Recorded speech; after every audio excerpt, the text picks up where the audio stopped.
Scripture reading today is going to seem like it's jumping around to a bunch of different parts of the chapter, but as you'll see, it's all held together by a very logical thread.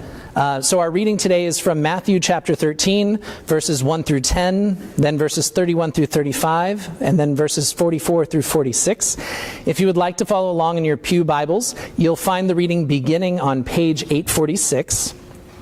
I have cheated and I put all the text together in one place for myself, but if you'd like to follow along, I promise to read slowly.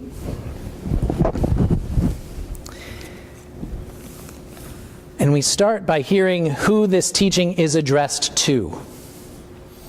It is not addressed to any individual people.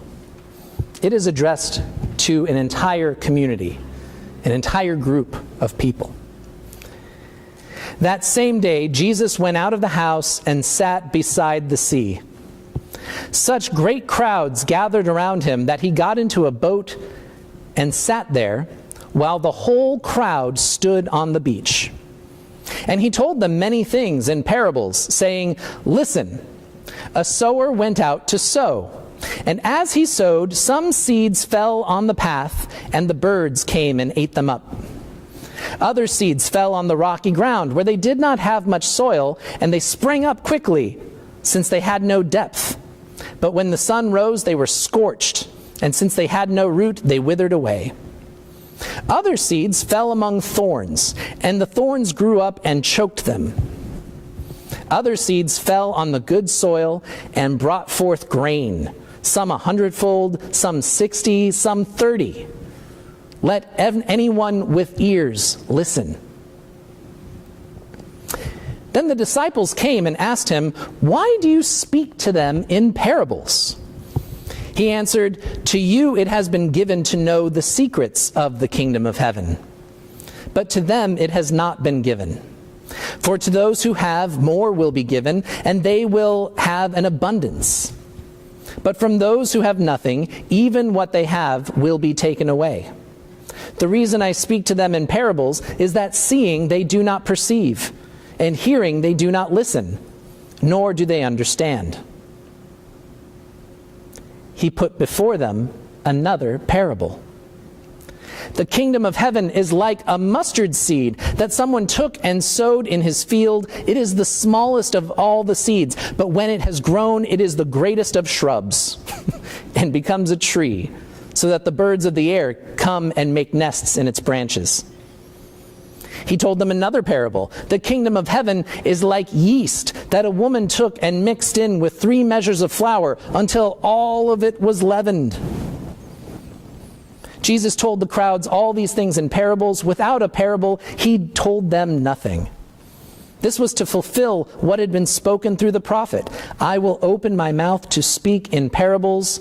I will proclaim what has been hidden from the foundation of the world." The kingdom is like treasure hidden in a field, which someone found and hid. Then in his joy, he goes and sells all that he has and buys that field. Again, the kingdom of heaven is like a merchant in search of fine pearls. On finding the one pearl of great value, he went and sold all that he had and bought it. The parables of God for the people of God. Thanks be to God.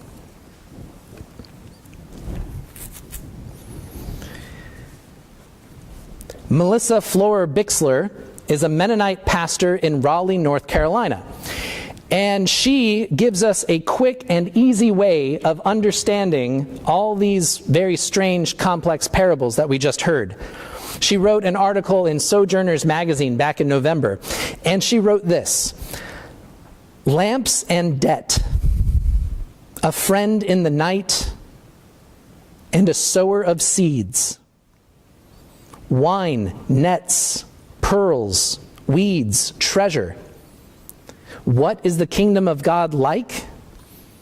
It is like leaven, and it is like 2 sons, like bridesmaids and sheep, like workers and judges.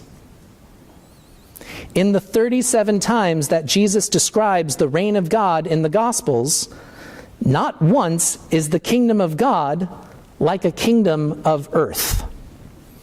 37 times, Jesus reshapes the imaginations of his followers. 37 times, Jesus tells them a story to help them remake the only world they know.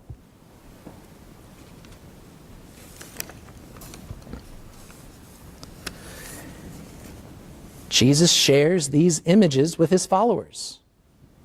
These self-contained stories that compare human society to the experiences of housewives and merchants, sowers and seeds. And Jesus insists that the parables themselves will do the work of preparing those with ears to hear to remake the only world they know, as Reverend Flora Bixler told us. Just how the parables are supposed to work on us and just how this remaking is supposed to happen, that is a deep mystery. And over the last 2,000 years of our Christian faith, many people have done a lot of work to remove mystery from our faith, to replace mystery with certainty. There have been many invested powers and personalities, really charming, charismatic folks who have come before crowds and said, we can figure out how to get to heaven. We all have to believe the same thing. As long as all of us believe exactly the same thing, we will find our way there. This is a mystery that can be solved. But Jesus' teachings are intentionally cryptic. Parables are deliberately wide open to differing interpretation. The kingdom of heaven is not a mystery to be solved. It is a mystery to be discovered together in community. Jesus teaches all of his followers that the reign of God on earth can be found through the speaking of these strange scenarios which reveal what has been hidden since the foundation of the world. Jesus teaches that there have always been two worlds here on earth. There's the world as humans have made it, and there's the world that God has dreamed of since the dawn of time.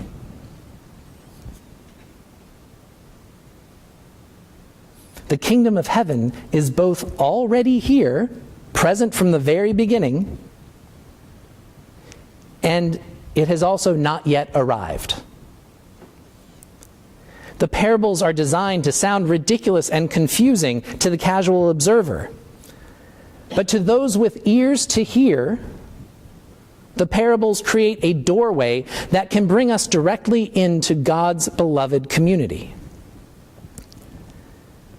Not only is there not any one way to understand these parables, I think the idea that we're all supposed to believe the exact same thing gets in the way of us discovering the mystery altogether. Because the mystery is this: if there's, how many people in this room? 50, 60 people? However many people in a room there could be that many different ways of hearing what Jesus has to say. The mystery is that working together, listening to one another, being part of one body, one community, we can assist one another in uncovering and discovering heaven right here among us. A world ordered not around wealth and power, but a world ordered around love and justice. Jesus cares about people hearing this message. Jesus cares deeply about this message, that you are God's beloved child. You were created for one purpose: to love your neighbor and your God as yourselves, to share that love with your enemies, to make this world just a little bit more like what God dreamt it to be in the beginning. Jesus is clear about that message. But Jesus does not say that there's only one way of hearing this message, or one way of thinking about it. or one way of bringing it about. All of us think a little differently, and your understanding of these parables will probably change according to however your brain processes information. I'll give you some examples. Some of us are first and foremost organizers. If you tell an organizer about a vision for a different world, the first question we are going to have is how? How is this supposed to change the world? How is this supposed to work? Are we all supposed to be like the merchant with the pearls? He finds that one pearl of great price and sells his pearl dealership, apparently, retires early. What then? Is that one pearl enough to pay his bills the rest of his life? What does he do with the rest of his time? Just carry this pearl around? What does he tell his wife when he leaves home? How is this supposed to work? And how in the world is God supposed to care about it? This doesn't make any sense. So for organizers, a parable may be an invitation. It may be an invitation to ask a deep spiritual question. Am I only willing to notice what God is doing when it makes logical sense to me? Then there are those of us who rely primarily on analytical thinking. I'm looking around and see a lot of engineers here. A lot of us are analytical thinkers. We want to know what is really going on. We want to take a parable and treat it like an engine or like a gizmo and pick it apart and understand each and every little piece and see if we can put it back together to make an engine that works for us. We want to know what is really happening. Okay, there's a guy who finds treasure in a field. He buries the treasure back in the ground, and then he goes and sells everything he has to buy the entire field. Buddy, terrible business move. Awful choice. Why would you put the treasure back in the ground? Keep the treasure, don't bother buying the field. What's the deal? And so for those of us who are analytical thinkers, when we come up against a place where we can't quite pick it apart, we can't quite understand what the deal is, we also have a big question to ask. You know, maybe this parable isn't totally meant to be understood. Maybe it's meant to get me to think about what is of the most value. What do I value most? Do I know what it's like to find something so precious that I don't want to keep it for myself? I want to buy the land that it's in just to preserve it so that somebody else might discover it later. What's of the most value? Some of us don't really care that much about knowing how or what, as much as we care about discovering why. Our brains go to why. Why is this happening? The parable with the sower. Why does Jesus take so much time to mention all the different scenarios with the seeds? Why does Jesus take so much time to talk about the seeds that get eaten by the birds, and the seeds that grow into weeds and then they get burned, and the seeds that grow in the thorns, they get choked out, and the seeds in the deep soil that grow into beautiful crops of wheat? Why does Jesus take so much time to spell out these different things? Is this a cautionary tale? Is the idea you better hope you were born lucky enough to be planted in the good soil? Or maybe the reason why Jesus is so painstaking about describing all these different scenarios is because each are important. Why does spirituality come easier for some folks than for others? Maybe we need to be able to learn from one another. Perhaps this isn't about judging when the seeds get plucked or how the plant dies. Maybe this is about knowing no matter who you are, no matter where your seed was planted, you have a role to play in helping to bring about the kingdom. And still there are some of us who don't think in any of these abstract ways. We get very personal with the parables. We want to know about the who in the equation. So the parable of the woman with the yeast. The kingdom of heaven is like yeast a woman took and mixed in with 3 measures of flour until all of it was leavened. We want to know about that woman. and how that woman's life compares to our own. I don't know what it's like to be a woman. Gail laughed really hard. Maybe I do. I definitely don't know what it's like to be a woman in Jesus' time. I have no idea what it was like to be a woman living in Israel in the first century. I have no concept of that. I also have no idea what it's like to be someone who is depended upon for bread, to make the bread in the household or in the community. But this sure sounds like a lot of bread, doesn't it? I mean, 3 measures, depending on how you talk about it, we're talking about potentially pounds and pounds and pounds of flour. And we're talking about putting yeast in pounds and pounds of flour. It sounds like it's going to explode. It's going to be like a Brady Bunch episode where we're going to be pushed up against the kitchen walls with all this bread. That sounds like a lot of work. To knead all that dough, to separate it, to bake it, that sounds like an intense amount of work. Why would someone choose to do this? Maybe the woman knows that people need bread, and she knows how to give it to them. What do I know how to do for others? Perhaps the kingdom of heaven is like doing what you can for others, and doing it in abundance. These are all different ways of hearing these parables. Jesus calls his followers to remake the world, to reorder our lives according to God's will. These parables force us to draw direct comparisons between the world in which we live, that is ordered around wealth and power and status, and the world as God established it at the dawn of time, ordered according to love and justice. If there were one way this was supposed to look, and only one thing we could do to get to heaven, I really think Jesus would have told us. I really think Jesus would have said, here's what you do. You go out there, you pay 3 shillings, you spit in that direction. He would have told us. The fact that all he could give us is 37 different short stories that are meant to open up our minds and our imaginations, all in different ways. That says to me there's a deep mystery here that is not meant to be solved, but is meant to be discovered and journeyed and traveled together. These parables were specifically designed to be confusing and off-putting to the casual observer. And they are meant to be life-changing for those of us who are willing to hear them. The parables are like seeds themselves. However you hear them, if you're really hearing them, they get planted in your mind and start growing into these new plants that bear new fruit, reshaping the only life that you will ever live, and through you, reshaping the only world we will ever know.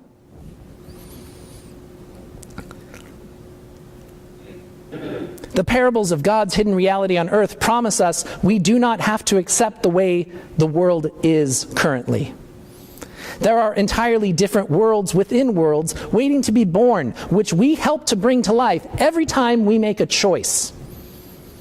The world has taught us scarcity.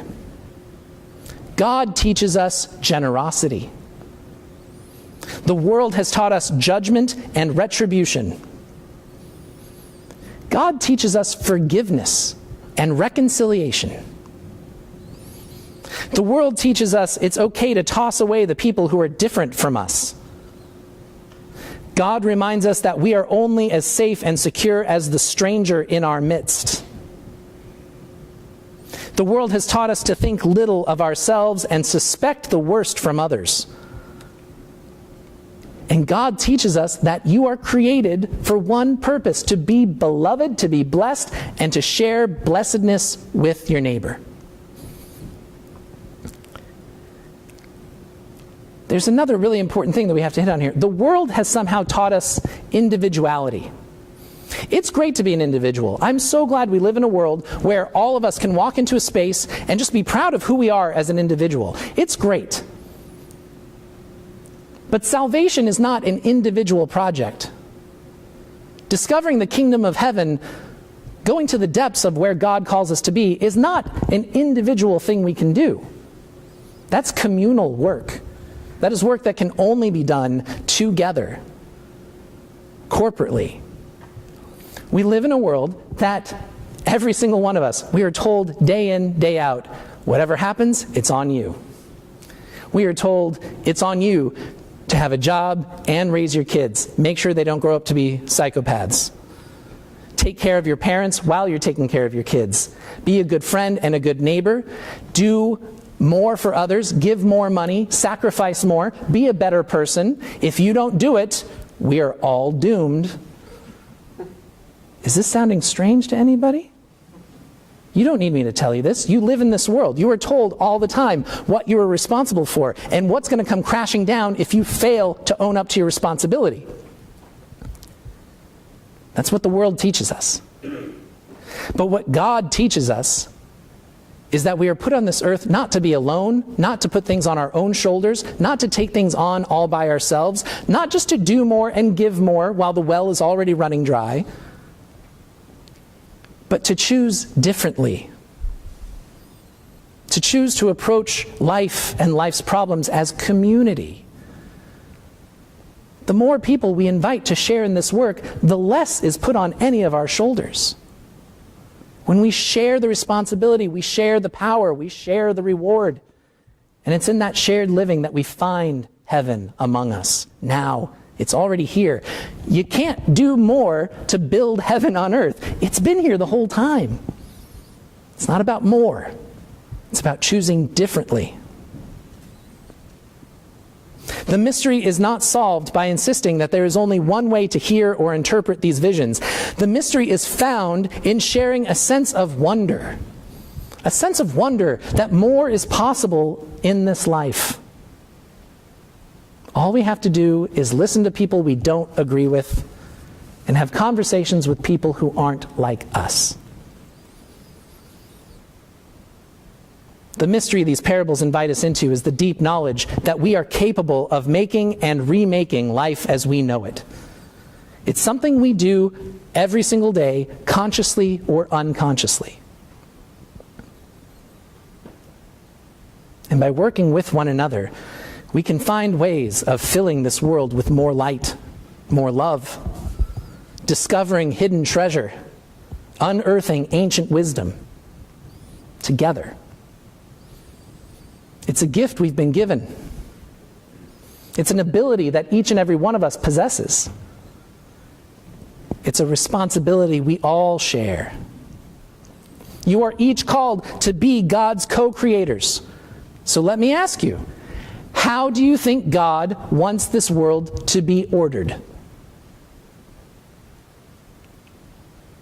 And whatever vision you're having in your head, whatever ideas you have about that, how are you able to invite others to share your vision?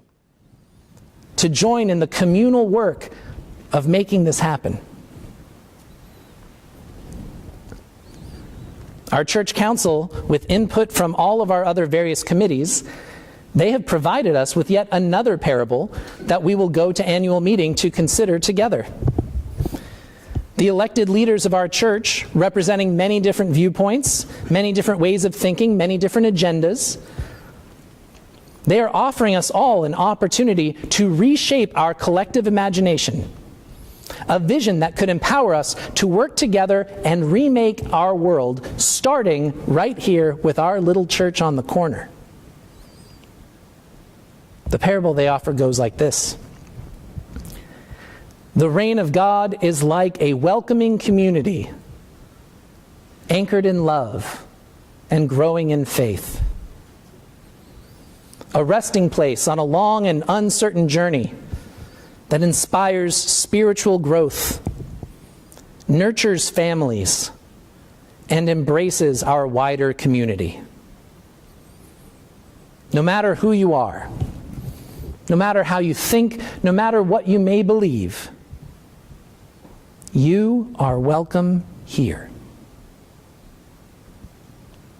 Let anyone with ears listen.